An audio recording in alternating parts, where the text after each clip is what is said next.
Mauzeriui reikia kažką tais daryti su Kęstučiu Glavecku.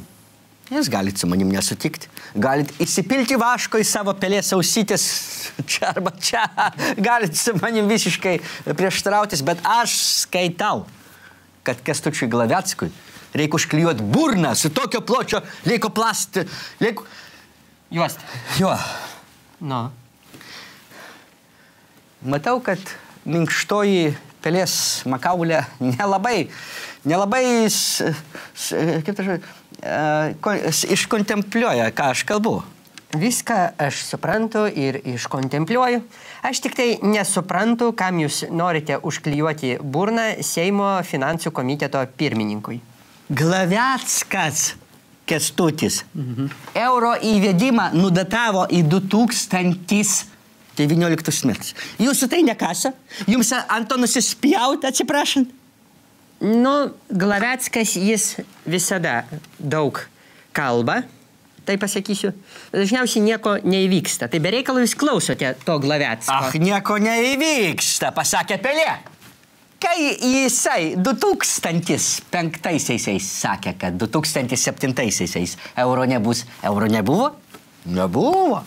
Kai jis sakė 2007-aisiais, kad 2010-aisiais euro nebus, euro nebuvo. Kai jis sakė, jis net nesakė, jis nukėlė eurą į 2019 metus. O kai 2019 metais jis nukels eurą į 2025 metus, kas tada bus? Jūsų tas nekasa, jums ant to paplevat? Ponas Jurski, taip, klausau. Atsakykit man, ką jums duos tas euras? Ką man duos tas euras, paklausė Pelė. Okei. Taigi Jevras yra... Koks jūsų reikalas? Maža to, Glaveckas pasakys, kad aš gyvensiu kai švedas po 50 metų tik tais. Tai kaip gyventi? Jūs labai įsiaudrinės. Jūs žinokit, kad jūs kai švedas tikrai niekad negyvensit. Tai aš tą žinau.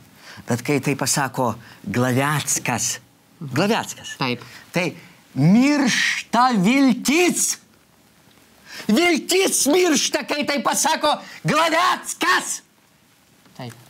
Vienas kolūkius išgriovė, o kitas žada eurą 2019 metais.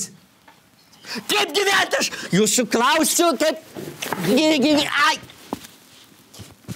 Taip ir gyvenkit.